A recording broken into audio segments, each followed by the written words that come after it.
E aí o que acontece? Isso quer dizer o quê? Essa parte aqui é o cérebro. É o cérebro da Rússia. É onde você tem a estrutura econômica, a estrutura política, o principal concentração de forças militares. E ali nos anos 90, a região da Chechênia aqui começa, por ter maioria islâmica, começou a tentar um movimento de independência. Isso assustou os russos, porque nessa região do Cáucaso, né, se produz muito petróleo e aqui um pouco mais para cima também tem uma grande área de produção agrícola. Olha como a gente está perto da Ucrânia. É, exatamente. Olha aqui. Eles começaram a temer que aquilo poderia ser uma demonstração de fraqueza do Estado russo e poderia gerar um efeito dominó, colapsando as várias repúblicas, né? Até aqui no meio que tem Yakutsk, aqui, por exemplo, Yakutia, poderia se independer, etc. E eles vão tentar, então, impedir essa independência, só que eles foram derrotados. Isso em 94. Eles quem? Os russos foram derrotados. Primeira Guerra da Chechênia. E por que eles foram derrotados se eles têm um poderio muito maior?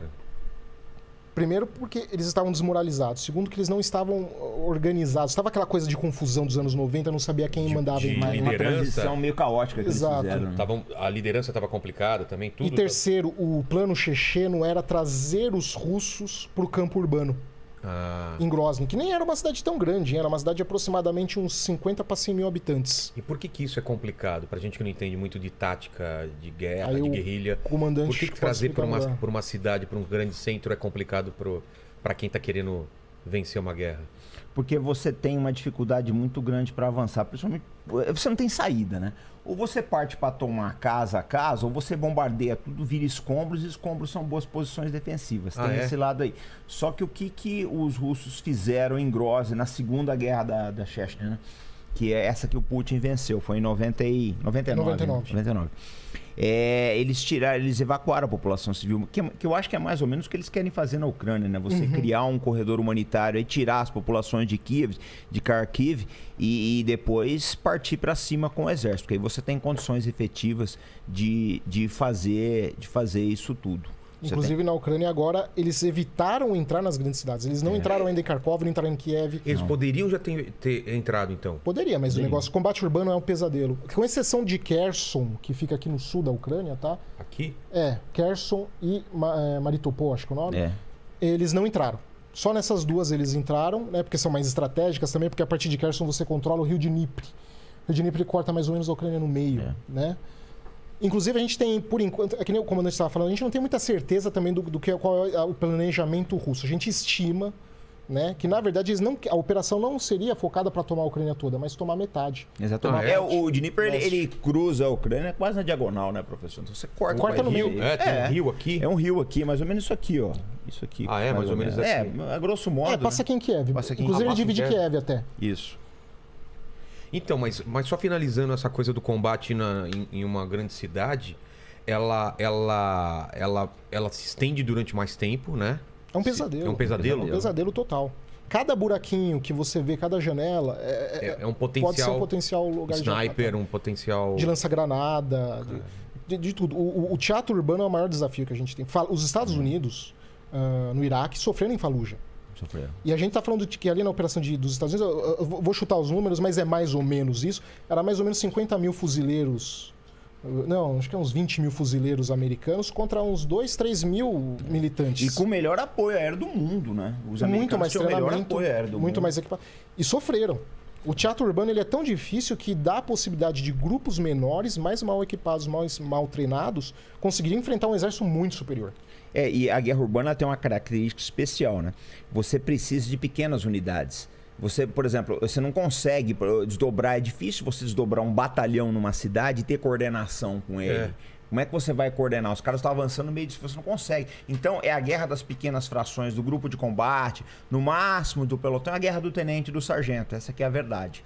Você perde a coordenação disso. O alemão, eles perceberam isso em Stalingrado, e assim, o exército alemão ele tinha uma coisa que era muito interessante, né? Que era você conseguia, em geral, comandar 2 postos acima. Então, um sargento ele tinha condição de comandar uma companhia.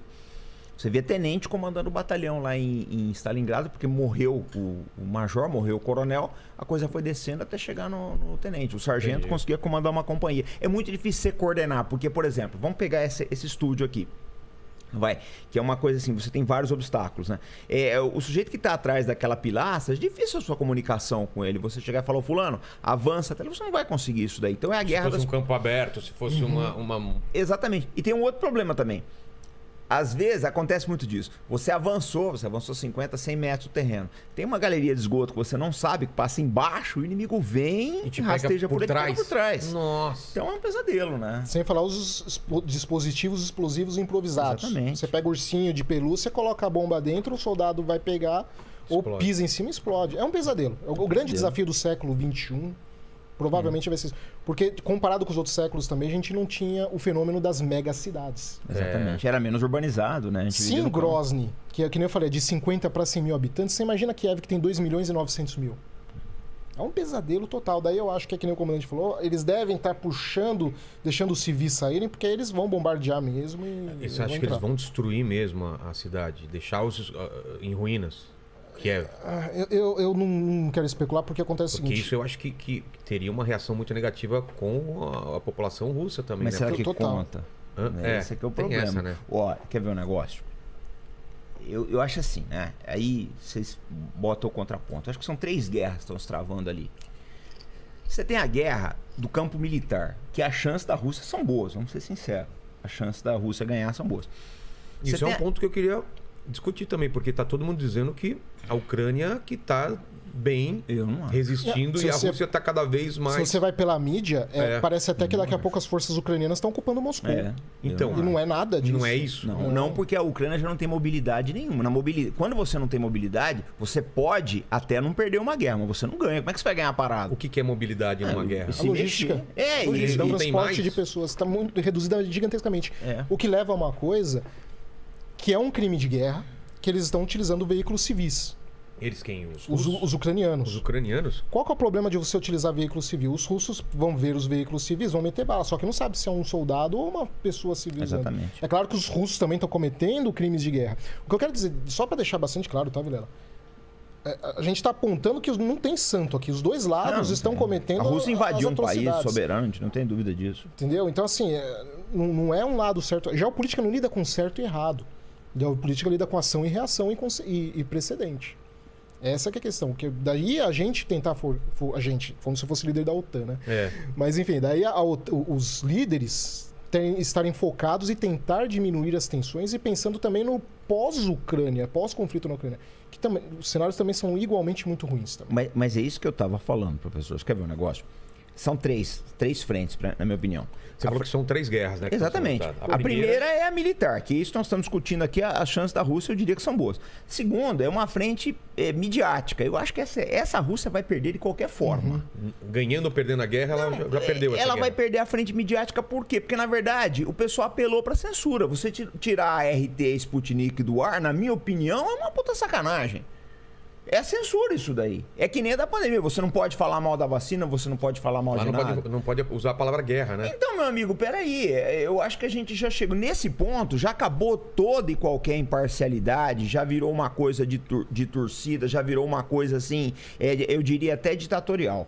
Então, eu acho que a batalha de mídia, a Rússia perde. Na minha opinião, tá rolando um caminhão de dinheiro para essa versão prevalecer. Eu tenho visto alguns movimentos aí na Pelo internet. menos no Ocidente. Porque Sim. a gente também tem Você visto não uma... sabe lá, né?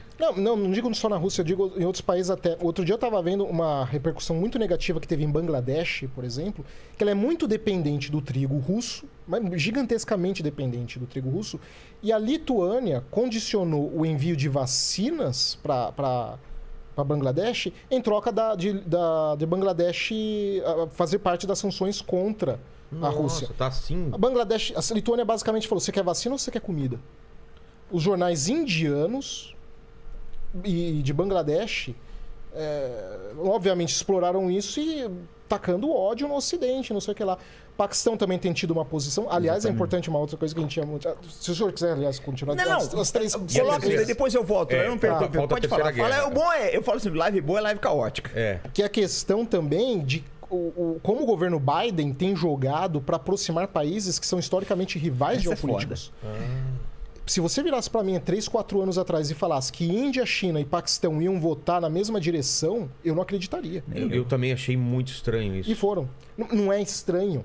Porque quando a gente entende... previsível, Não é bem que é previsível, mas é que forçaram, empurraram numa direção.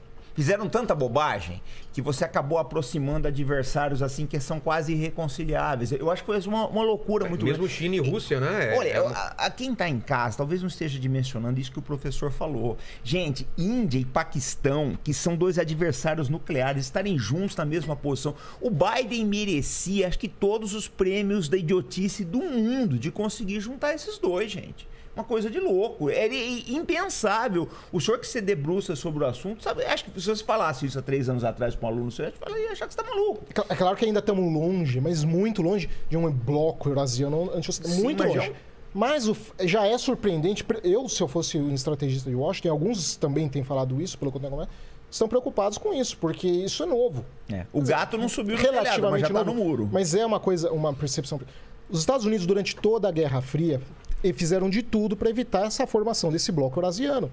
Daí, por exemplo, o Kissinger se aproximar do Kissinger e o Nixon se aproximarem da China nos anos 70 para uma obra de engenharia diplomática se aproximar da União Soviética. Exatamente, e deu certo, funcionou.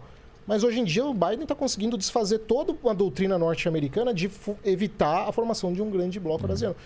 A China e a Rússia, mais ou menos assim, já está fechado, não tem mais muito o que fazer, até porque as sanções vão jogar a Rússia para o colo chinês. Não tem muita alternativa, né? Não tem alternativa. Vai ter que vender as coisas. O Irã estava meio por fora, meio vai, não vai. Também está começando uma aproximação com a China e com a Rússia. Também era um rival histórico dos dois, ao mesmo tempo. Só faltava a Índia. A Índia agora está, como eu disse, está muito longe de uma aliança e eu ainda sou cético disso evoluir, tá? Mas assim, em 2020, virada de 2019 para 20, eu era cético de muita coisa que aconteceu. Exatamente. O que o Biden fez que uniu esse pessoal? A Índia ela é excessivamente ligada à Rússia, mas muito ligada. Principalmente também, do mesmo jeito que Bangladesh, a Índia também compra muito commodities, inclusive e uma armamentos coisa... também. E armamentos. Eu não sei se posso estar exagerando, mas uma coisa na casa de 90%, 80% dos equipamentos militares indianos vem da Rússia. Alguma coisa nessa ordem. É muito dependente. Então, assim, a Índia foi pressionada a uma situação que ela não poderia necessariamente se contrapor. O que alguns analistas nos Estados Unidos estão falando? Pô, a gente pressionou a Índia porque eles caíram numa armadilha de serem dependentes da Rússia. Mas não é. A relação Índia-Rússia é antiga, desde a União Soviética. Sim. Inclusive, tinham pactos entre a União Soviética e a Índia de, eventualmente, um conflito entre a União Soviética com a China, a Índia apoiar a União Soviética. E desertores da União Soviética, se desertassem na Índia, a Índia entregava. Porque tinha essa questão. Então é uma relação já histórica. É que a Índia tem uma política externa muito eficiente, fica muito difícil entender. Eles são lisos. Dá que a gente poderia pega aprender. Com a outra. A gente poderia muito aprender com a política externa indiana. Inclusive, eles estão negociando, agora não sei que pé que estão as negociações, de comprar petróleo barato da Rússia. Aproveitar, né? Aproveitar. Daí eu pergunto, por que o Brasil não faz o mesmo? Não, mas é que tá, né, professor? É uma coisa interessante isso. Eu digo sempre, depois eu vou voltar nesse caso das 3 guerras aí, mas você puxou um outro, é aquilo, vai. É como dizia o Teoria Zavascki, né? A gente puxa uma pena, vê uma galinha. Você falou esse caso do petróleo. Essa situação toda, que vai acabar gerando, é petróleo barato indo parar na mão da China. Os Estados Unidos são os maiores financiadores da China, os maiores. Há pouco tempo atrás, a China fechou um acordo de 400 bilhões de dólares com o Irã para vender petróleo por 25 anos. Petróleo, lógico, com desconto, que o chinês também não faz caridade, né? Petróleo com desconto. Quer dizer, nessa história, os Estados Unidos falam, nós estamos numa guerra econômica com a China, mas você financia o petróleo dele, você faz uma sanção contra o teu inimigo vai lá e vende petróleo barato para ele, vocês estão financiando os chineses. Não faz sentido isso, é uma burrice muito grande. Porque isso que você falou, que eu acho oportuno pra caramba, tá? Da desconstrução da obra do Kissinger e o Nixon. Enquanto foi o Trump, com todos os defeitos que o Trump tinha, eu não acho o Trump santo, mas a relação dele com o Putin era uma relação razoável e a Rússia ainda poderia ter alguma forma de convivência amigável com os Estados Unidos. O Biden, em 1 ano, ele conseguiu jogar efetivamente. A Rússia não volta mais. Cara. Mas daí vem o pessoal da teoria da conspiração de que a Rússia quer reconstruir a União Soviética. Então, não quer? Não quer. Se ela quisesse, ela não tem força para fazer isso. Não tem mais. Não tem. A desproporção de força do que era a União Soviética para o mundo dela, de Rússia para o mundo que a Rússia tá, é muito grande. Porque, por exemplo, a gente tem que negociar com o Putin, tem que negociar com a Rússia. Ah, mas vai negociar com um ditador? Quem garante que ditador vai cumprir? Com Maduro eles podem, né? Você não pode condicionar acordos e tratados na base de boa-fé, porque a pessoa vai cumprir. Democracia também quebra a ditadura. Ou, perdão, democracia também quebra acordo. O que faz os países não quebrarem acordos? Salvaguarda. Se o custo militar, econômico ou político for muito alto para quebrar, eles vão cumprir. Mas se os países puderem dar um jeito de fugir dos seus compromissos, eles fogem. Você tá entendendo? Então, assim... Como agora a Rússia vai ter que pagar na moeda deles, né? Exatamente. Então, assim, o custo sempre é avaliado em todo tipo de tratado. O que garante que os países vão cumprir acordos não é a boa-fé humanitária e porque é uma democracia. Porque quantos tratados dos Estados Unidos já não quebraram também, os países europeus? E não estou falando também com faz parte do jogo. O que garante o país manter acordo é o custo. É mais barato manter o acordo ou quebrar o acordo? Então, nesse sentido, o que acontece? Ao negociar com a Rússia, não tem opção, tem que negociar, porque eles estão lá. Vai ter que negociar. Não negociar só porque são ditaduras pode trazer uma série de efeitos muito piores. E a gente já está começando a ver o efeito bumerangue das sanções, que vai atingir principalmente os europeus. Os europeus vão pagar muito caro pelo efeito bumerangue disso. Talvez até mais do que no Brasil. Aliás, isso eu não tenho dúvida. Com certeza. Mas isso que o professor falou dos acordos, eu acho que é uma coisa que vai mexer muito também. Você quer ver uma coisa? A gente estava conversando nos bastidores aqui, fazendo esquenta da live, e a gente trouxe diversos assuntos. Esse do Paquistão, da Índia, que é uma coisa de louco também. O pessoal talvez não seja vendo a profundidade disso, mas tem um outro, que eu acho que aconteceu o seguinte. Quando os Estados Unidos e a Europa lançaram essas mega sanções com a Rússia e muita coisa ali, eles passaram por cima de contratos, etc., eu acho que acendeu uma luz aqui na Arábia Saudita, que eles pensam assim, olha, isso está acontecendo com a Rússia hoje, que a Rússia está atacando a Ucrânia, mas nós estamos atacando o Iêmen. Isso pode acontecer conosco amanhã. Na cabeça desses caras entra essa possibilidade, né? Porque você vê o Mohammed bin Salman, que é o príncipe herdeiro da Arábia Saudita, ele mandou picar um jornalista na Turquia. Ele pensa nisso, eu posso sofrer essas sanções amanhã. Então, tá havendo um movimento aí que a gente acha assim, complicadíssimo. A gente estava conversando sobre isso, o professor e eu, que é a possibilidade da Arábia Saudita fechar contratos com a China e Yuan.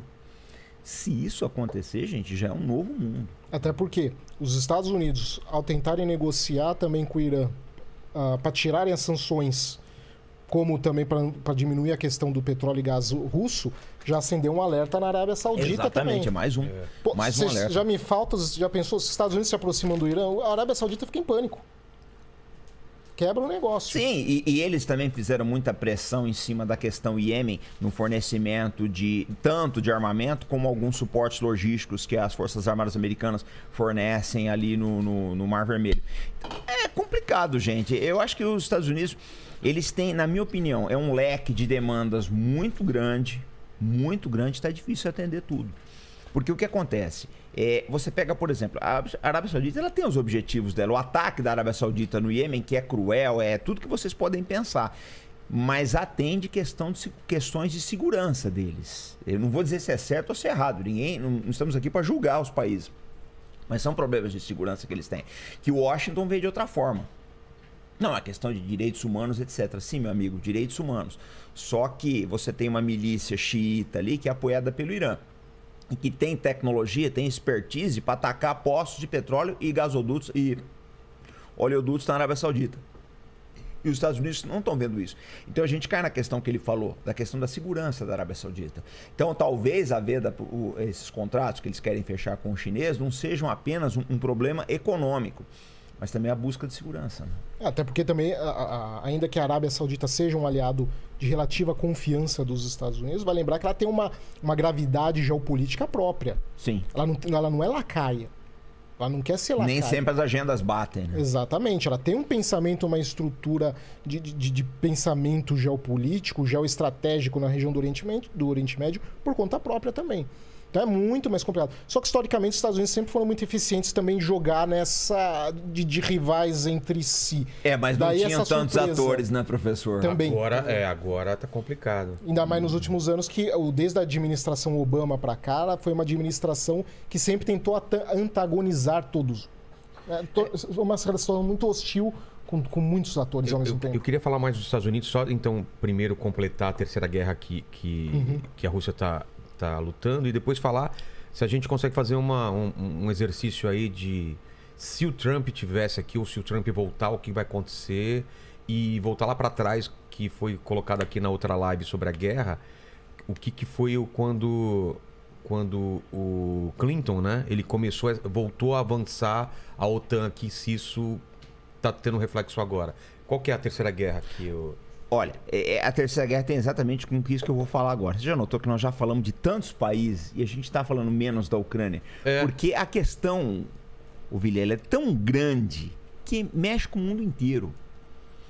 A gente, na verdade, falou de vários países, somos a Índia, o Paquistão, o Bangladesh, a Arábia Saudita, mas nós estamos falando da Ucrânia, que são consequências de tudo que está acontecendo aqui. Vamos falar das 3 guerras, então. Vou voltar a esse assunto aqui. É bom que quando dá essas quebradas, porque o assunto realmente está bom. Então vamos lá. A primeira guerra é a que está sendo lutada realmente. Militar, a segunda é midiática. A midiática. A segunda é midiática. Eu preciso voltar na midiática. Eu não sei se é tão importante para a Rússia. Eles já sabem que vão perder isso daí. Tá na cara para eles que vão perder. Ele agora já sabia desde quando começou a guerra. Sim, talvez eles não soubessem que a coisa fosse para essa intensidade, mas eles sabem que vão ser condenados, porque vamos ser honestos, Vilela. A imprensa, ela bota a versão que ela quiser. A versão que ela quiser. Você pega, por exemplo, a questão dos laboratórios biológicos da Ucrânia, ninguém tá falando nada. E é uma coisa importantíssima. Agora mesmo, saiu hoje no Glenn Greenwald que o New York Times já está reconhecendo como verdadeiros, né, os arquivos do laptop do Hunter Biden, que foram encontrados lá nos Estados Unidos. Então eles mudam a versão toda hora ao seu bel prazer. A Rússia sabe que ela vai perder. Mas a guerra mais importante, nós falamos dela, só não demos o nome, mas essa é a guerra econômica. Quem é que vai ganhar? Eu não sei. Porque o pessoal apostou, né, que as sanções iam derrubar a Rússia. Será? Vocês têm certeza? Eu falo sempre pro pessoal, gente... Você acha que tem uma chance de não só não derrubar, como deixar ela mais forte? Não sei se é isso. A Rússia é o menor problema. Aquilo ali não é uma democracia e não vai importar tanto a opinião pública. E os países pequenos? Portugal, Espanha, sim, Grécia, Tchecoslováquia, e os PIGs do sul da Europa, esses países mais pobres. Será que eles vão aguentar a alta dos combustíveis? Porque não é só combustíveis, são outros insumos. A Rússia domina aí a produção de uma série de metais aí. Será que eles vão aguentar tudo isso? Trigo, né? E junto com a Ucrânia, que já foi devastada, então também pega e os agora... fertilizantes. Então, gente, é uma questão que está vindo aí que nós não checamos ainda. Nós não vimos os efeitos dessa questão. A gente sabe, por exemplo, do aumento do combustível, que não aumentou tanto, também não sei porquê. Tá meio estranho o negócio do combustível. Era para ter aumentado mais? É que eu não sou especialista para falar, mas tem umas coisas também. Porque já teve casos que o petróleo foi muito mais alto e não teve esse aumento. Sim, mas estão dizendo aí, professor, não sei até que ponto que é verdade. Primeiro, que os Estados Unidos acho que liberou os estoques deles. E segundo, que parece que está tendo um surto na China e diminuiu o consumo. Isso é o que eu ouvi falar, não sei se é verdade. Poderia fazer assim, só que se for a questão deles utilizarem o barril deles, tem um tempo também, né? Sim, exatamente. É uma bomba que depois pode explodir lá na frente. Não, e, por exemplo, né, os pedidos que eles fizeram o Brasil aumentar a produção. Será que o Brasil deve aumentar? Tudo bem, mas será que vai influir? Não sei. A Venezuela... A ponto de compensar uma Rússia... Eu acho que voltar a comprar da Venezuela também. Né, mas a Venezuela, eu estava vendo que a questão... eu vi outro dia um diretor de agência de petróleo, não lembro se era do Brasil, se era internacional, falando que não adianta também a Venezuela aumentar, pedir para a Venezuela aumentar, porque primeiro que ela não tem a condição de suprir uma Rússia. Já começa daí. Sim. Segundo que o parque industrial dela para extração de petróleo está defasado. Falta até mão de obra qualificada. Porque conforme foi... Basicamente eles fizeram muito o que fizeram com o Correio aqui. Foram colocando os amigos do partidão ali, substituindo o pessoal técnico. O pessoal técnico, uma mão de obra extremamente qualificada, começaram a ir para as outras empresas ao redor do mundo. Deixou o pessoal que não tem uma grande qualificação, mas é ligado ao partido, tal, aquela coisa toda. É o aparelhamento, né? Exatamente. E aí acabou também quebrando parte da indústria petrolífera venezuelana também. Então também não é uma coisa que você vai mexer do dia para noite, é uma coisa que leva anos. Entendi. Então, de qualquer jeito, quando a gente olha as soluções, são anos. E eu acho que talvez, é uma especulação, porque como o comandante disse, a gente não tem muita ideia do que está acontecendo no crime. É um quarto escuro que foi aberto. Então, a guerra menos previsível, então é a guerra econômica. Eu acho isso. E aí é o que eu acho que pode ser. Eu acho que a Rússia está fazendo uma coisa que ela sempre fez. É a estratégia de resistir mais. Exatamente. Só que agora no campo econômico. Antes ela fazia isso no campo militar. ela desgastava, ela aguentava muito tempo na guerra, porque as forças militares inimigas invadiam ela, não aguentavam muito tempo, dando que depois ela conseguia se reestruturar e no contra-ataque ela ganhava. Eu acho que ela está fazendo, deve ser isso, né? Eu estou especulando, que eu acho que ela está fazendo isso para o campo econômico também. A ideia é aguentar o tranco o máximo possível, porque ela sabe que esse pessoal... se preparou por anos com isso, né? Com reservas. Se preparou. A gente não sabe exatamente se o que ele se preparou previa, né? Era um negócio tão grande, né? Ia ser isso, a gente não tem como saber. Mas aí só o historiador daqui a uns anos vai poder falar. Mas aí eu acho que a estratégia deles deve estar sendo essa. Quanto tempo esse pessoal aguenta? Porque uma hora vai ter que negociar com Moscou cedo, seja Putin ou qualquer outro cara. Vai ter que voltar a ter gás, vai ter que voltar a ter petróleo, vai ter que voltar a ter trigo, vai ter que voltar as questões dos minérios. A aviação está tendo que contornar a Rússia. Isso tem um custo gigantesco, aumentou em torno de 35% dependendo do lugar. No momento de pandemia, que já está com as companhias aéreas também todas complicadas. Basta para pensar um voo da Alemanha para o Japão. Exato. É mesmo. O que eles vão pedir na hora que vamos negociar de novo? Qual que vai ser o preço deles quererem abrir de novo as torneiras para cá? E o gás aqui da Alemanha? Tudo isso. E as compensações também, né? Porque, por exemplo, vamos supor, o caso do McDonald's aí, dos aviões. Os aviões estão retidos na Rússia, parece que são mais de 500 aviões aí. E tem um lance das peças, né? Dos aviões que não vão mais liberar peças para os aviões russos, né? Sim, mas esses aviões americanos, europeus que estão retidos na Rússia, você vai deteriorar. A hora que você for buscá-la, se a crise durar 3, 4 anos, o que você vai pegar ali depois? Carcaça. Um avião que não voou, que ficou, né, borracha ressecou, uma série de outras coisas aí. O prejuízo vai ser grande. Por exemplo, as fábricas de automóveis que eu estava vendo ontem ali, parece que a Danone francesa, ela está se recusando a sair da Rússia, porque ela fez as contas. Ela fez as contas de quanto que ela vai gastar. Né? É tudo isso muito complicado, gente. Eu acho que assim, que é o que eu falo, nessas 3 guerras, 2 você sabe mais ou menos como é que vai acabar. A terceira, que é essa da economia, honestamente eu não sei. Mas não pode durar 3, 4 anos essa crise. Não tem como, né?